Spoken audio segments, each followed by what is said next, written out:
Eric will come and join us in a few minutes. Well, thank you all for joining us here today. I'm here to talk about the D.C. crime bill that's come forward. And I just want to give you some context here. In Washington, D.C., carjackings have increased consecutively 5 years, year over year. In the past 3 years, the number of carjackings in the District of Columbia has tripled. Homicides, 200 homicides in the past 2 years. And today, in February, we're running 20% ahead of where we were last year in terms of the number of homicides committed here in the District of Columbia. Sexual abuse is up 82%, motor vehicle theft up 96%, and property theft in general is up 19%. Violent crime has become an epidemic in this country, and the District of Columbia is no exception to this epidemic. We're seeing a crime wave here, and Americans from across the country come to visit the District of Columbia. This is the Federal District. This is a place where I had, just this morning, 75 of my constituents in to visit. They view the capital of their nation as a place that should be sacrosanct and a place that should be safe. Yet unbelievably, despite this crime wave that's underway, the need to get tougher on crime, obviously, the District of Columbia Council recently passed legislation to reduce penalties for many violent criminal offenses right here in the district, including carjackings, robberies, and even homicides. Primarily, the bill eliminates mandatory minimum sentencing requirements, and it reduces maximum penalties for serious offenses.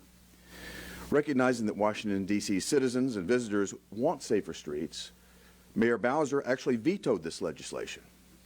But the D.C. Council overrode her veto. Reducing penalties for violent crime in the midst of an ongoing crime wave obviously sends the wrong message. It will only serve to embolden criminals who are on a massive spree right here in Washington with carjackings, assaults, and homicides. As Mayor Bowser put it in vetoing the bill, this bill does not make us safer. Well, I couldn't agree more. That's why I'm leading the Senate resolution to block this bill under the D.C. Home Rule Act. In our nation's capital, Congress has a constitutional obligation to preserve law and order because Americans travel here from all over the country to meet with their federal representatives. They shouldn't have to worry about their safety. The D.C. Council's bill makes our nation's capital less safe for residents, for employees, and people that would visit us here from around the country and from around the world. Under the U.S. Constitution, Congress is responsible for governing the District of Columbia. Some of that authority has been delegated to the D.C. government, but Congress retains the authority to review and to take action on D.C. laws. This resolution passed with significant bipartisan support in the House. In fact, every Republican and 31 Democrats voted to support this bill in the House of Representatives. The 31st Democrat actually had been mugged in her apartment that morning before coming over to cast the 31st vote in favor of this resolution. I implore my colleagues on both sides of the aisle to join this effort. Let's send our resolution to disapproval to President Biden's desk. I can't believe that President Biden wants to encourage more crime here in the District of Columbia. Combating crime should not be a Republican or a Democrat issue. It should be a common sense issue, a bipartisan issue. So thank you. I'd like to introduce Senator Braun now, who would like to speak next. Thank you, Senator Hagerty, for bringing this up. I've been here now 4 years, a little over, and you shouldn't have to be fearful when you're just walking on any street, D.C. especially. I think it has an analog, too, across the country. I was in our state capital, Indianapolis, 6 months ago. Weather was nice then, and from Monument Circle, which is a couple, 3 blocks from our state capital, had to sidestep folks on the street in the middle of the day. The crime that we're dealing with here is rampant across the country, and I think it's an eye-opener, and this, hopefully, will sail through because it's our nation's capital, but the symptoms, the issues, are the same across the country. You look at another Midwestern town, Chicago, the Magnificent Mile, that stretch in downtown Chicago that you used to be able to feel completely safe. from what happened in the summer of 2020 there and across the country. I think they've got like a 35% vacancy rate down there. It's no good. Sooner or later, if you don't keep your cities safe, many that are our state capitals to boot across the country, many run by the same politics for years. To me, this is an excellent way. You say that enough is enough. Thank you for bringing it to the forefront, and hopefully this kind of thing will cascade across the country where those same problems are there as well. Well, thanks to Senator Hagerty for leading this effort. We've seen this movie before. We all remember the disastrous defund the police movement, where this idea was we needed to reimagine public safety. The only problem was the people reimagining public safety forgot the fact that law enforcement is there not only to protect us, but to deter people from committing offenses in the first place. And the message that, that these pieces of legislation out of the D.C. Council send is one of not support for law enforcement, but one which undermines law enforcement's important role. I know in my state across Texas, they're having trouble recruiting and retaining police officers in almost every city in the state. And a lot of that is because law enforcement thinks that we do not have their back, that we do not support them. Well, even the communities, minority communities, majority minority communities in Texas and elsewhere, they understand the importance of having a police presence in their city or in their part of their city, because they are the ones who are primarily victimized by criminal activity. So the statistics are shocking. More than 200 homicides, 2,000 robberies, and nearly 4,000 instances of violence in violent crime in D.C. last year alone. And you might ask, well, what do senators from the various states like Texas, Indiana, Tennessee, and others, why should they care what's happening in D.C.? Well, because we work here, our staff lives here, and our constituents come visit the nation's capital almost every single day that the Capitol is open. And we want to make sure all of them are safe, and particularly here in the nation's capital. Given the role that Congress has to play, as Senator Hagerty pointed out, it is our responsibility to just say no to the City Council in trying to undermine support for law enforcement and for the police. Senator Kennedy.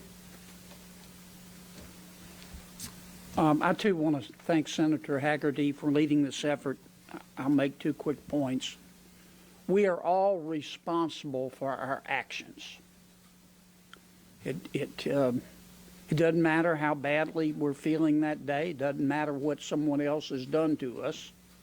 We are responsible for our actions, and that's a bedrock principle of an ordered society. I'm sorry that the City Council in the District of Columbia doesn't understand that. Number 2, I do not know why this is. If I make it to heaven someday, I'm going to ask. But there are people in our society, American society and others, they are not sick, they're not mixed up, they're not confused. It's not that their mother or father did not love them enough. They're just antisocial. They hurt other people, and they steal their stuff. And the first principle of government, the first purpose of government is to protect people and their property. And we have to separate people who are anti-society from everybody else. That's just the way it is. I wish it wasn't, but it is. And I'm sorry the City Council in the District of Columbia does not understand that, but it is our responsibility to correct their jaundiced view of the world. Thank you. Yeah, thank you. And I want to thank, as everyone else, echo the appreciation for Senator Hagerty for bringing this forward. I come at this as a former Attorney General of my state of Missouri, and we have seen crime ravage our communities across the country, and Washington, D.C. is no different. And I think what's important to keep in mind beyond just mandatory minimums and maximums and a lot of the language and statistics that get thrown out there is that real people are suffering. There are grandmothers that are tired of sweeping up the glass on Sunday mornings. There are mothers and daughters and sons who are dying, who are living in fear as people terrorize their communities. And I do think it's incumbent upon us to step up and do something about that. And I don't think for a minute that this needs to be a partisan issue. It shouldn't be. No one has, I don't think, ever accused the mayor of Washington, D.C. of being a Republican. But this is something I think that cuts across socioeconomic categories, party labels, that this is our opportunity to stand up and fight for the people who deserve protection no matter what their zip code is. Yes. You noted the bipartisan support that this got in the House. Have you had any conversations with your Democratic colleagues here in the Senate? So far, I've focused on my colleagues on the Republican side. We have 48 Republican co-sponsors so far. And I have to believe that with the bipartisan support that we've seen in the House of Representatives, that same sort of emotion should set forth here. As Senator Schmidt said, this shouldn't be a partisan issue. And I do believe that there's a very good chance that we will have a number of Democrat senators that will want to join this, because I think they see the same issues that we do. This is the nation's capital, the federal District of Columbia, and all of us want our constituents to be able to come here in safety, not in fear. Yes. How do you respond to criticisms from folks like the DC delegate Norton, who say that this is essentially anti-democratic? It's this button of people who aren't from DC coming in and dictating to DC what it's law should be. Well, I would suggest you read the Constitution and the D.C. Home Rule Act. It's our obligation under the Constitution and the D.C. Home Rule Act to review these laws, and when they are laws that make no sense, like this one, in the midst of a crime wave, to be reducing penalties for serious crimes. I think that demonstrates a very serious need for oversight, and that's precisely what we're doing. And this would, if this does pass with, like you say, potentially Democratic support, or we go before President Biden, have you gotten any indication whether or not the president would sign something like this, or what would what would it represent for him to have to make that decision? I'm sure it's a decision that's going to be very difficult in this White House. They were elected on the mantra of defunding the police. In this situation, we have the Fraternal Order of Police at a national level and at a local level supporting our action. So I think the White House is going to have to evaluate the politics of the matter and think about their own safety, too. Many of the White House staff work here, and again, many people come from around the country and around the world to visit in the White House. I should think they would have the same considerations that my colleagues and I have. If I may, one off-topic question.